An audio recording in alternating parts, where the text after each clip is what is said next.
नमस्ते। यो चाहिँ भल्भो ट्रकको होइन, भल्भो ट्रकको चाहिँ भित्र इन्टेरियर कस्तो हुन्छ भनेर तपाईँहरूलाई म देखाउन खोजिरहेको छु। यो अगाडिको पोर्सनमा जुन यतादेखि जाने होइन, यहाँदेखि त्यो मेरो जुत्ता लगाउनुपर्छ, त्यो भएर चाहिँ अगाडिको पोर्सनमा अब यहाँदेखि चाहिँ यो चाहिँ स्लिपर बर्थको कर्टन झर्ने ठाउँ हो, त्यो पर्दा झर्ने ठाउँ हो। अनि यहाँदेखि अगाडि यसरी हेर्दा चाहिँ यस्तो देखिन्छ। अनि तपाईँहरूले माथि हेर्नुभयो भने यसको माथिको यो के भन्छ लगाउने क्याबिनेटहरू चाहिँ टन्नै हुन्छ है। जस्तै यो स्लिपरदेखि अहिले बसेर म खिचिरहेको छु, स्लिपर बर्थको बेडदेखि तलको बङ्क बेडदेखि यहाँ एउटा छ भने त्यहाँ माथि पनि सामान लगाउन मिल्छ। त्यस्तै यो चाहिँ पुरानो मोडलको भल्भो भिएनएल 760 मोडलको छ। अनि यहाँ पनि छ के अरे क्याबिनेट होइन, यहाँ पनि सामानहरू राख्न मिल्यो। अनि सँगसँगै यो गाडी कुदाउने यो अब जस्तै ड्राइभर यो सिटदेखि चाहिँ यसरी माथि हेर्दाखेरि यहाँ पनि छ, टन्नै छ क्याबिनेटहरू। अनि अझै यहाँ माथि हेर्नु भने यहाँ मैले आफूले खाने बिस्कुटहरू के राखेको छु नि, प्लास्टिकहरू, ट्रास, यो विशेष गरेर ट्रास फाल्नको लागि त्यो सानो सानो प्लास्टिकहरू राखेको छु, यस्तो छ। अनि अब जस्तै हामी तलतिर आयो भने तलतिर यो चाहिँ प्यासेन्जर साइडको सिट भयो। अनि यहाँ तपाईँले यसरी हेर्दै जानुहोस्। अनि जस्तै चलाउने बटन योहरूमा चाहिँ लगभग सेम नै हुन्छ, तर अलिकति थोरै फ्रेड लाइनरभन्दा डिफ्रेन्ट चाहिँ हुन्छ। अनि यो हेर्नु भने यो चाहिँ वाइपरको भयो भने यो चाहिँ इन्जिन ब्रेकिङको यसरी हेर्नुहुन्छ होइन। अनि यिनीहरू त अब तपाईँलाई थाहा भइहाल्यो। अनि यहाँ यस्तो खालको छ। अनि ठ्याक्कै अर्को साइड जाने भने यसको क्रुज कन्ट्रोल लगाउनु पऱ्यो भने यो सिसी थिचेर त्यहाँदेखि यो सेट गरेर यहाँ सेट गरेर त्यहाँदेखि तलमाथि गर्ने हो। अनि यतातिर लाइटहरूको होइन। अनि सँगसँगै अब तपाईँले यसरी आउनुभयो भने यसको चाहिँ फ्रेट लाइनरको चाहिँ यहाँ हातमै हुन्छ, के अरे यसरी बटार्ने हुन्छ, के अरे ड्राइभ यो गर्ने। तर यसमा चाहिँ ठ्याक्कै सानो गाडीको जस्तै यसरी हुन्छ है, रिभर्स, न्युट्रल, ड्राइभ र यो म्यानुअल त I don't know, M stands for what. अनि यो चाहिँ ठ्याक्कै अगाडिको भ्यू भयो। मैले चाहिँ अहिले ठ्याक्कै स्लिपर बर्थमा बसेर चाहिँ बेडमा बसेर गरेको। अब म भित्र स्लिपर बर्थको देखाउँछु है त तपाईँहरूलाई। यो चाहिँ मैले स्लिपर बर्थको म खिचिरहेको छु। ठ्याक्कै यसरी हेर्नु भने यहाँ बेड भइहाल्यो, सुरुको बेड होइन। अनि बेडमा यसरी अनि माथिको बङ्क बेड हुन्छ। मैले चाहिँ यहाँ मेरो सामानहरू राखेको छु।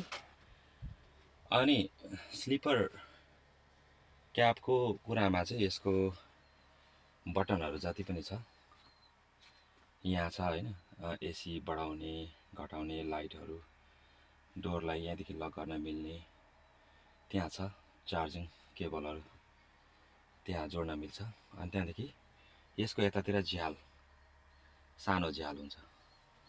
यो झ्याल त अरूमा नि हुन्छ। अब यो झ्याल चाहिँ यसरी फ्रेड लाइनरमा अलिकति अब मोडल अनुसार फरक पर्छ, तर यसमा चाहिँ यति सजिलो छ। यसरी सत्य तान्यो होइन। अनि हावा लगाउनु पर्ने छ नि, यसरी खुल्छ अनि यसो गरेर चाहिँ बन्द हुन्छ होइन।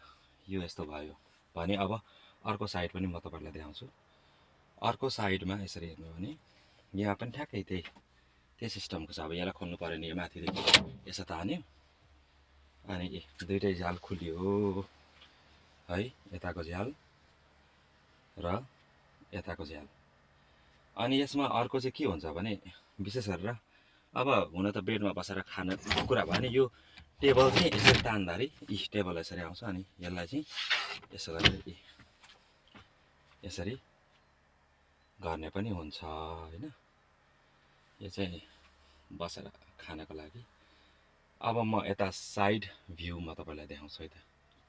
यो झ्यालबाट अब यसरी आउँदाखेरि साइड भ्यूमा यहाँ तल फ्रिज भइहाल्यो। यो फ्रिज भइहाल्यो। अनि यो सानो ड्रयर भयो। सँगसँगै अब यो माथि पनि सामानहरू राख्ने हुन्छ। मैले चाहिँ जस्ट मेरो त्यही सोद्धाखेरि यसो सब्जी खाँदाखेरि मेरो आमाले धुली अचार बनाएर पठाइदिनु भएको थियो। यो चाहिँ होइन, अब धुली अचार बनाएर पठाइदिनु भएको थियो, मलाई मनपर्छ। अनि यहाँ माथि पनि यसको क्याबिनेटहरू, यो अघि पनि तपाईँ अघिको दृश्यमा पनि देख्नुभयो होला। अनि सँगसँगै अब यहाँ सानो यो छ, म अहिले अब हात धुन भ्याइन्न होइन, यो यसरी ल्याटेक्स ग्लोभ्स त्यहाँ छ भने मेरो स्पुनहरूदेखि लिएर अरू अरू सामान, अनि विशेष गरेर मैले पकाउने भाँडाकुँडाहरू चाहिँ नजारोस् है, यहाँ राखेको छु। भाँडाकुँडाहरू सबै यहाँ यतातिर छ, पकाउने के गर्ने। अनि चपबोर्डदेखि लिएर यहाँ भयो यो साइडको होइन। अब म अपोजिट साइडको, जस्तै यतादेखि आएर यताको साइडको देखाउँछु।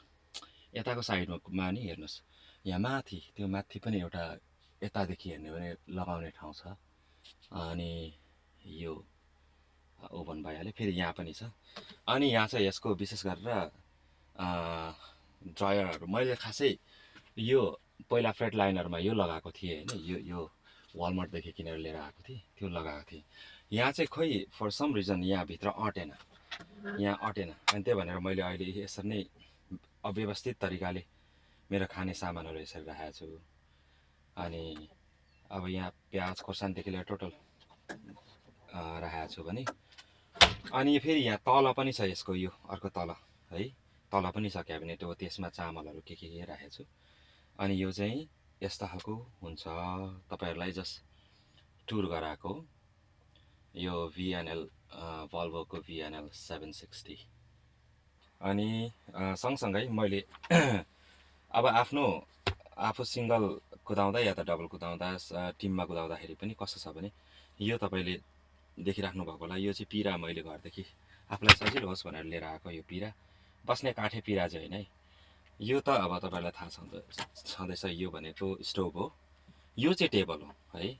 त्यो टेबल पनि अहिले म यो गरेर देखाउँछु। यो पिरालाई चाहिँ, यसलाई चाहिँ ठुलो सानो बनाउन मिल्छ, म तपाईँलाई बनाएर देखाउँछु है त। ल यहाँ हेर्नुहोस्, अघिको मैले त्यो राउन्डवाला पिरालाई यसरी ठुलो बनाएको छु। अब जति हाइटमा नि बनाउन मिल्यो, आफूलाई सजिलो, ट्याक्कै बस्यो होइन, यहाँ बस्यो। अब म यहाँ टेबल पनि यहाँ लगाउँछु है त। मेरो टेबल चाहिँ यो फोल्डेबल टेबल सानो, यहाँ सताउनु सानो छ होइन, तर यसलाई चाहिँ यसको डबल हुन्छ। तपाईँलाई खोलेर यो तेर्सो भयो भने राख्छु, यसो ठाडो भयो भने राखेर देखाउँछु है तपाईँलाई। ल हेर्नुहोस् त, चिटिक्क परेको टेबल है। यो टेबल चाहिँ कस्तो भने अलिकति लामो गर्नु पऱ्यो नि, यो खुट्टाहरू अझै पनि लामो पार्नु पऱ्यो नि, यहाँ खुट्टाहरू ज्यादा छ। अनि यसरी राख्न पनि मिल्यो। अनि यसमा चाहिँ यो माथि चाहिँ अब यो टक्कै यो मुढामा बस्यो, के पकाउनु पऱ्यो भने मुढामा बस्यो, अनि त्यहाँ माथि यहाँ चाहिँ खाना पकायो। यो चाहिँ एकदम फोल्डेबल हो, फोल्ड भएर त्यहाँदेखि जान्छ। तपाईँलाई अर्को यो पनि देखाउँछु, म कसरी खाना पकाउँछु भनेर होइन, के राख्छु भनेर भन्दा, विशेष गरेर त्यो टेबल अझै खराब नहोस् भनेर चाहिँ मैले यो लिएर आएको छु। यो चाहिँ खासै मासु काट्ने यो हो, तर पनि यसलाई यसरी राख्छु। अनि मेरो यो जुन स्टोभ छ, यहाँको स्टोभ निकालेर चाहिँ स्टोभलाई ठ्याक्कै यहाँ यसरी राख्छु यहाँ होइन, अनि पकाउँछु। हेर्नुहोस् है, ल हेर्नुहोस्, अब यहाँ मैले यहाँदेखि निकालेँ, अहिले त्यहाँदेखि स्टोभ यसरी राखिदिएँ, अनि पकाउन गजब भएन त। अनि यस्तो गरेपछि चाहिँ मेरो आफ्नो हिसाबले अब के अरे सुविस्ता भयो। त्यही हो, जस्तै तपाईँहरू कतिजनाले सोचिराख्नु भएको होला ट्रकिङ लाइफ कस्तो हुन्छ भने। ट्रकिङ लाइफ अफकोर्स इट डिपेन्ड्स, घरभन्दा बाहिर बस्नुपर्छ, घरभन्दा बाहिर डिफ्रेन्ट वेदर कन्डिसन्सहरूमा कुद्नुपर्छ। कोही बेला पानी, कोही बेला घाम, कोही बेला हिउँ, कोही बेला हावा होइन। अनि त्यस्तो अवस्थामा नि हामी कुद्दै भए पनि अब हामीले फ्यामिली सपोर्टको लागिदेखि लिएर एउटा राम्रै ठिकै हो प्रोफेसन, तर कुनै बेला चाहिँ धेरै स्ट्रेस हुन्छ। कति अवस्थामा अब घरको फ्यामिलीमा पनि अब अन्डरस्ट्यान्डिङ नहुँदाखेरि त्यो प्रब्लमहरू हुन्छ। त्यस्तोमा चाहिँ मलाई के लाग्छ नि, अब फ्यामिलीहरूले अन्डरस्ट्यान्ड गरिदियोस्, कुरा बुझिदियोस् जस्तो लाग्छ।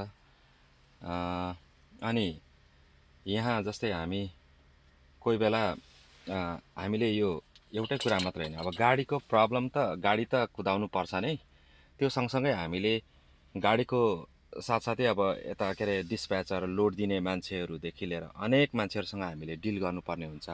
कोही बेला झगडा पर्छ, कोही बेला के हुन्छ होइन, स्ट्रेसफुल्ली हामी हिँडिरहेको हुन्छौँ, तर पनि हामी इन्जोय गरिरहेको हुन्छौँ। इन्जोय यो हिसाबले कि पैसा ठिकै हुन्छ, अब त्यस्तो नराम्रो पनि होइन, त्यस्तो साह्रै राम्रो पनि होइन, तर ठिकै हुन्छ। अनि त्यसको साथसाथै कसो छ भने तपाईँहरू यदि ठाउँहरू घुम्न रुचाउनुहुन्छ, हेर्न रुचाउनुहुन्छ, तपाईँहरूलाई एकदम ठाउँ विशेष डिफ्रेन्ट डिफ्रेन्ट स्टेट्सहरू हेर्न मन छ भने I think trucking life it's better होइन, तर it comes with price. So folks, मैले अहिले यसो भिडियो बनाउँदै गर्दा यहाँ म यसरी बसेको छु, पुरै पसिना पसिना छु यहाँ है। यो हिजो खोइ के चोट लागेको थियो, यो अहिले कोट्याउँदा फेरि ब्लड आउँछ। त्यो भनेर अहिले बोल्दाखेरि चाहिँ खासै मैले यो माइकदेखि चाहिँ बोलेको छैन, मेरो यो इयरबडले कतिको आवाज क्लियर पक्राएछ आई डोन्ट नो। अनि त्यस्तो खालको छ, म चाहिँ यहाँ बेडमा यसरी बसेर गफ गरिरहेको छु साथीहरू होइन। तपाईँहरूको दिन शुभ रहोस्, तपाईँहरूको समय शुभ रहोस्। तपाईँहरू ट्रकिङ इन्डस्ट्रीमा आउन चाहनुहुन्छ, ट्रकिङ गर्न चाहनुहुन्छ भने धेरै कुराहरू कन्सिडर गरेर आउनुहोस्। विशेष गरेर ट्रकिङ इन्डस्ट्रीमा के छ भने यो भनेको अब कम्पिटिटिभ यो मार्केट छ। तपाईँहरूले एउटै कम्पनीमा मैले काम गर्नै पर्छ भन्ने खालको यो हुन्न। तपाईँहरू कम्पनी डिफ्रेन्ट कम्पनीहरू हेर्नुहोस्, कुनै कम्पनीले तपाईँहरूलाई राम्रो तरिकाको बेनिफिट्सहरू दिन्छ नि त्यस खालको कम्पनी गर्नुहोस्। लिगल आवर कुद्ने तर ठिकै डिसेन्ट टाइप अफ मनी कमाउन सकिन्छ नि त्यस खालको कम्पनीहरू तपाईँले चुज गर्नुहोस्। किनभने रस गरेर जानुभयो भने भोलि दिनमा कम्पनी यो पनि फेऱ्यो, त्यो पनि फेऱ्यो, त्यहाँ फेऱ्यो, यता फेऱ्यो भन्ने खालको हुन्छ। अनि त्यो कारणले तपाईँहरूले अलिकति समय हेरेर, अलिकति रिसर्च गरेर कुन कम्पनी ठिक छ त्यसको रिभ्यूहरू हेरेर तपाईँहरू त्यो कम्पनीमा जानुहोस् होइन। जस्तै वालमार्टहरूदेखि लिएर ठुल्ठुलो कम्पनीहरू, तिनीहरूको चाहिँ बेनिफिट्सहरू ज्यादा छ। जस्तै हेल्थ बेनिफिट होइन, त्यस्तै मेडिकल बेनिफिट, 401Kदेखि लिएर के अरे होम टाइमहरू, त्यस्तो खालको धेरै ठिक छ। तर अब कतिवटा कम्पनी चाहिँ अब अलिक समय उनीहरूले त्यो लिगल समय भन्दा नि अलिकति त्योभन्दा बाहिर बसेर कुदाउँछ, त्यस्तो खालकोमा अलिकति हेल्थ इस्युजहरू आफ्नो हेर्नु पऱ्यो। अब त्यो त्यत्तिकै रिस्की पनि हुन्छ, रिस्की पनि हुन्छ होइन, रिस्की हुन्छ। अब कति अवस्थामा यो ट्रक भनेको सानो कुरा होइन, अलिकति ठोकिए जस्तो मात्र लाग्छ, हामीलाई पनि थाहा हुँदैन, तर त्यहाँ ठुलै घटना घटिसकेको हुन्छ। त्यो कारणले तपाईँहरू ट्रकिङ इन्डस्ट्रीमा आउँदाखेरि एउटा के सम्झिनुहोस् भने यो भनेको चाहिँ यदि तपाईँ एग्रेसिभ हुनुहुन्छ, त्यो हुनुहुन्छ भने इट्स नट फर यु। तपाईँ कुल बस्नु पऱ्यो। बाटोमा कोही बेला हुन्छ रोड रेजहरू भइरहन्छ, एउटाले बाटो छोड्दैन अनि त्यहाँ हर्न हान्ने, त्यहाँदेखि स्पिड जाने, त्यसलाई पुरै सानो गाडी जस्तो सट्टै कटेर जाने होइन। फलोइङ डिस्टेन्स पनि एकदम छोटोभन्दा छोटो फलोइङ डिस्टेन्स राख्ने, त्यहाँदेखि यो के अरे हर्नहरू लाउने, त्यस्तो खालको काम गर्नु हुँदैन। अनि अर्को कुरो भनेको चाहिँ जुन अब हामी प्रायः हामी चाहिँ के गर्छ नि, सिङ्गल कुद्नुभन्दा पनि ठिकै छ, हामी टिम ड्राइभ गरौँ भनेर हामी टिम ड्राइभ गर्न चाहन्छौँ। तर अब टिम ड्राइभ धेरै राम्रो हो, किनभने तपाईँ सुतिराख्नु भएको हुन्छ, तपाईँ साथी कुदाइरहेको हुन्छ, तपाईँ कुदाउनुहुन्छ, तपाईँको साथी सुत्छ होइन। यतिखेर भनेको तपाईँले आफ्नो टिम ड्राइभर पनि यसरी छान्नुहोस् कि मेरो हात गलेको त्यही भनेर यसो गरेर छु, चेन्ज गरिरहेको छु। टिम छान्दाखेरि तपाईँको टिम एकछिनको लागि मात्रै होइन, टिम भनेको तपाईँको यस्तो खालको मेट हो कि तपाईँले विश्वास गर्न सक्नु पऱ्यो त्यो साथीलाई। तपाईँले गाडी कुदाउँदा उसको ज्यानको सुरक्षा तपाईँको हातमा छ। जस्तै उसले गाडी कुदाउँदा तपाईँ सुतिराख्नु भएको हुन्छ, तपाईँको सुरक्षा उसको हातमा छ है। अनि त्यो एउटा कुरा भयो। अर्को पाटो भनेको हामी नेपाली खाना पकाएर खान्छौँ, यताउता के अरे आफ्नै तरिकाले खान्छौँ। त्यस्तो हुँदाखेरि चाहिँ एकजनाले खाना पकाउने भने अर्कोले भाँडाहरू धुने, एउटा अन्डरस्ट्यान्डिङमा भन्दा पनि म चाहिँ के भन्छु भने अझै टिम ड्राइभ गर्नु जानुभन्दा अगाडि एउटा सानो एउटा टर्म्स एन्ड कन्डिसन, होइन टर्म्स एन्ड कन्डिसन भन्दिनँ, यो कागज एउटा पोइन्ट लेख्ने, बुँदा लेख्ने।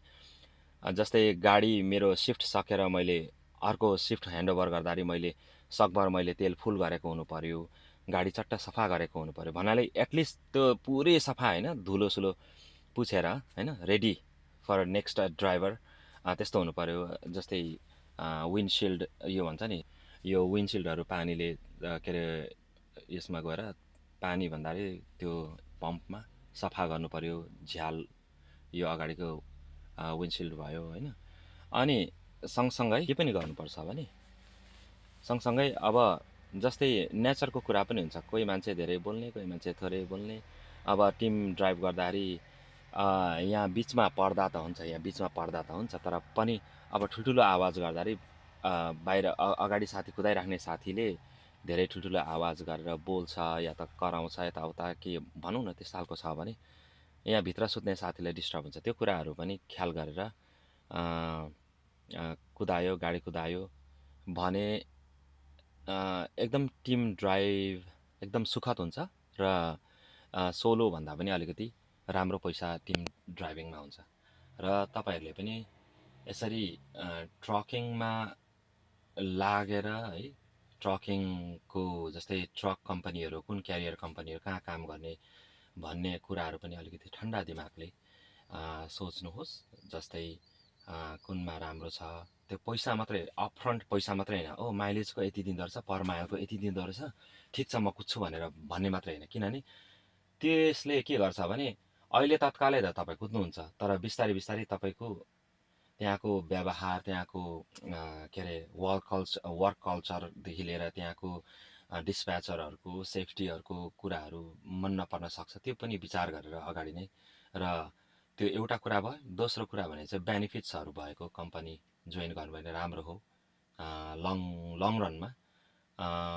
अर्को भनेको टिम ड्राइभिङ, अर्को भनेको गाडीलाई जति सफा चट्टै राख्नुभयो तपाईँलाई नै आफैलाई एउटा फिल हुन्छ नि, ओहो मेरो यो मेरो त घर हो, यो मेरो कमाउने ठाउँ हो, मेरो मन्दिर हो होइन।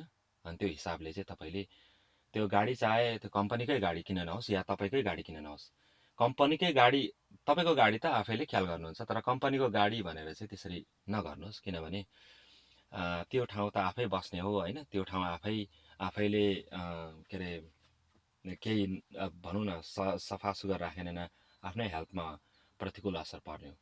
त्यो कुराहरू ख्याल गर्नुहोस् साथीहरू होइन। आज चाहिँ मेरो काम छैन, अनि त्यहाँदेखि म चाहिँ यहाँ समय पाएको बेलामा अलिकति यसो सरसफाइ गरेर अब छपक यसो के अरे ढल्केको त होइन, ढल्केको त नभनौँ, अब यसो लडेर अब फिल्महरू हेर्दै बस्नु पर्यो है। अनि साँच्ची तपाईँहरूलाई यसको चाहिँ अर्को खासियत भने चाहिँ यहाँ हेर्नुहोस्, यो सनरुफ पनि छ है, यहाँ सनरुफ पनि छ है। माथि सट्टै सारेपछि माथिदेखि अहिले नगरौँ, हो त्यो खालको छ होइन साथीहरू। ल अब आजको लागि यो यति नै ल है त, हस् त, नमस्ते। सब्सक्राइब गर्नु होला, लाइक गर्नु होला।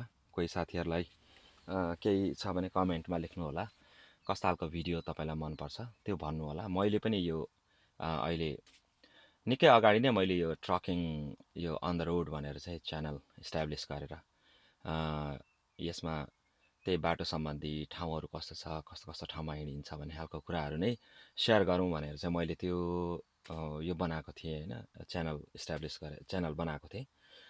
तर मैले भिडियोहरू अपलोड गरेको थिएन। सायद अब बिस्तारै बिस्तारै म अपलोड गर्दै जान्छु। तपाईँहरूले पनि कमेन्टमा लेख्नु होला कि कस्तो खालको भिडियो तपाईँहरू हेर्नु रुचाउनुहुन्छ, विशेष गरेर अबाउट ट्रकिङ है, अबाउट ट्रकिङ म त्यो लगाउँछु। हस् त, नमस्ते।